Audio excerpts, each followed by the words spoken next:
Olá, amigos do Proseando nas Gerais, sejam bem-vindos a mais um programa. Estamos começando nesta quinta com o ex-piloto de ultraleve. Opa, isso é assunto para depois. Estamos começando hoje com o nosso convidado, médico otorrinolaringologista, difícil esse nome, hein?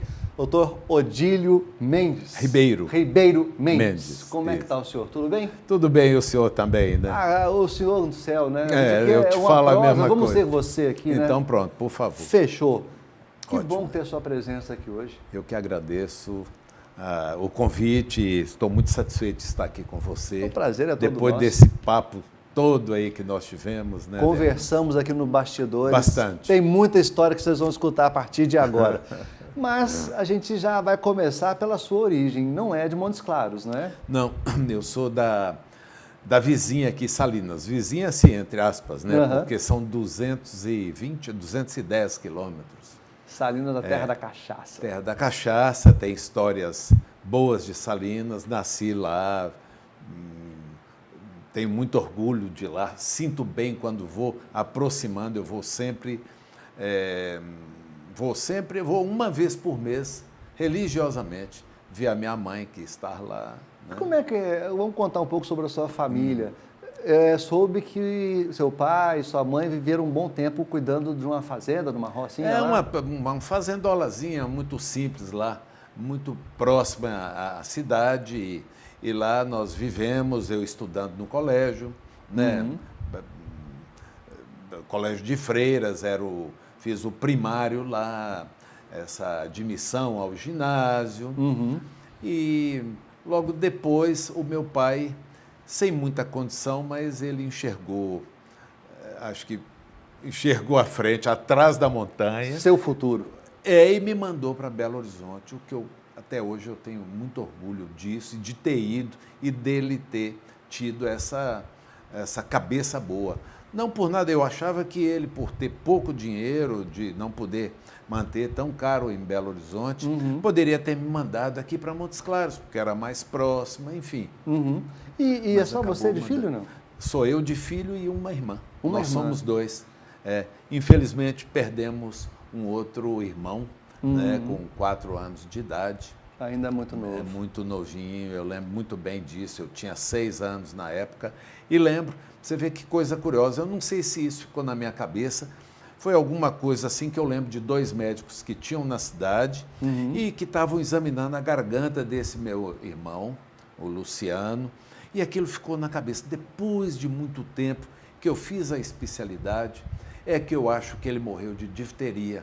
Naquela época não tinha assim, a difteria era uma doença gravíssima, que ocluía as vias superiores, as vias aéreas superiores. Mas na época não tinha ainda um conhecimento tão aprofundado para definir. Que coisa, eu lembro muito bem disso.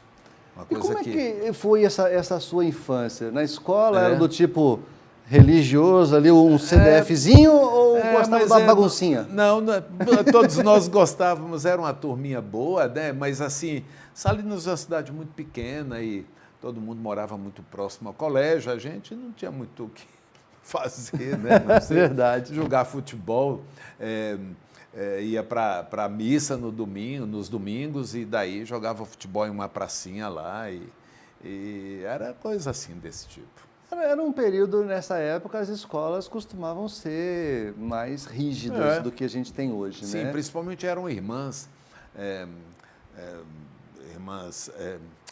não me lembro, não me recordo agora, irmãs de qual, não me lembro. Qual segmento eram carmelitas? Não me lembro, que coisa, desagradável. Não, mas eu não tenho certeza, mas eu ouvi muitas histórias que se aprontasse, a régua comia solta. Eu lembro que apanhei bastante, dava a mão para bater com a régua mesmo. Com a régua? Eu lembro da irmã Maria Piedade, no primeiro ano, primário, 7, 8 anos. Aprontou? Reguada. Reguada. Isso mesmo. Fora o castigo na casa depois, né? Com o pai e a mãe. Se apanhou da professora é porque aprontou, então vai apanhar em casa também. Exatamente, viu, Denis? Isso é uma coisa que hoje se trata como bullying, se trata como trauma, que as crianças não podem passar por isso, senão vão crescer traumatizadas. Tanta gente passou por isso, hoje ter uma uma vida normal, sem... normal, receber uma educação mais sem rígida, dúvida. mas foi uma educação boa. Boa, correta, né? Nos moldes normais, né, daquilo ali. Né? Valeu a pena, então. Valeu a pena, foi muito bom. Com qual idade que você acabou, então, indo para a capital? Belo Horizonte. Novo. Novo. Meu pai me colocou interno no Colégio Batista Mineiro. Né? Eu tinha apenas 12, 13 anos de idade. Como estava internado no colégio, era tudo muito bem. A gente saía, ficava bem próximo, lá no alto da floresta, lá na capital, e tinha o prédio que era o prédio escolar e o outro prédio onde que tinha o internato. Né? E no internato a gente tinha lazer lá, como futebol, e futebol de salão, futebol de campo, enfim, ia para a aula e voltava, tinha horário de estudo, essa coisa toda. Era uma coisa bem natural e, né? Apesar de ter sido ideia do seu pai, né, como você disse, uma ideia revolucionária. Eu achei pela situação dele, pela né? situação.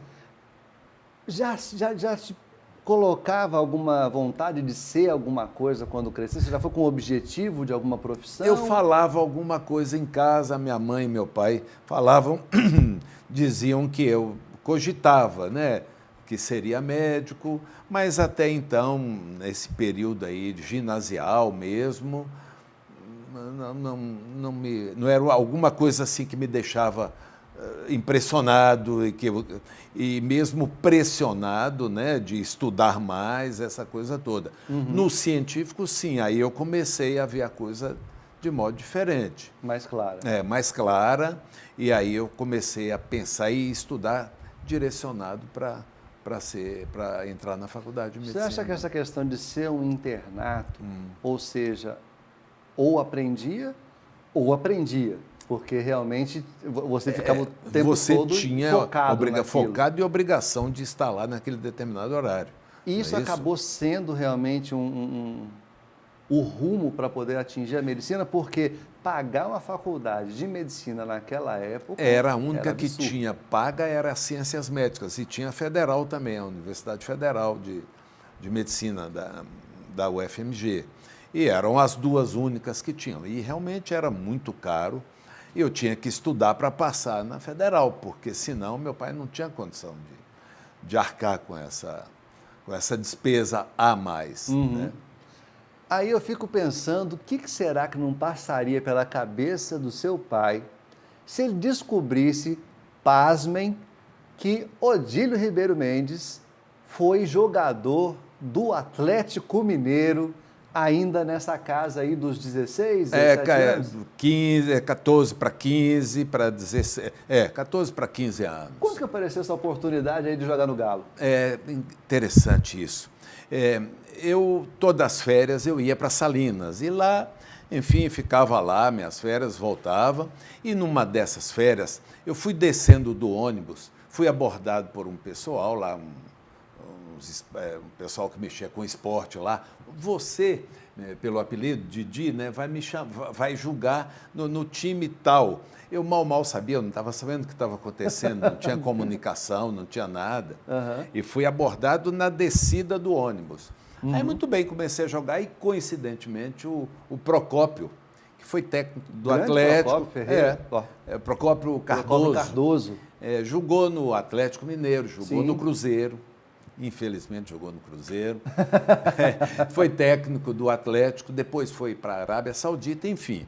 Ele estava lá e acompanhou, ele foi homenageado lá e daí teve aquelas partidas de futebol lá. Aí ele, depois de uma partida, ele me chamou e me disse: eu soube que você está em Belo Horizonte, eu vou te levar para o juvenil do Atlético. Procópio Cardoso de olheiro. De olheiro, você imagina. Talvez não foi com essa intenção, mas... Sim, mas aproveitou, né? Aproveitou e me falou, e lá está precisando de um back assim como você. Zagueirão. Zagueirão. E aí, realmente, eu fui para lá. Aí eu fiquei louco que terminasse essas férias logo, você imagina. Mas sem poder falar, né, em casa. O pai não... Não sabia, não queria. A minha ida para Belo Horizonte foi no sentido de estudo mesmo, né? Daí comecei a jogar lá, treinava lá no Atlético, no juvenil do Atlético, jogávamos, tivemos em Nova Lima, numa disputa lá com o juvenil do Vila Nova, por sinal teve uma briga daquelas horrorosas, tivemos que sair rapidamente no ônibus, corridos, foi uma coisa absurda, realmente, enfim. Daí, meu amigo, seu Moacir ficou sabendo disso há algum tempo. Depois, mas na época até telefone era diferente. Não existia isso, não tinha comunicação. Década de quê? 60, 70? Exatamente isso, foi 60, exatamente isso daí.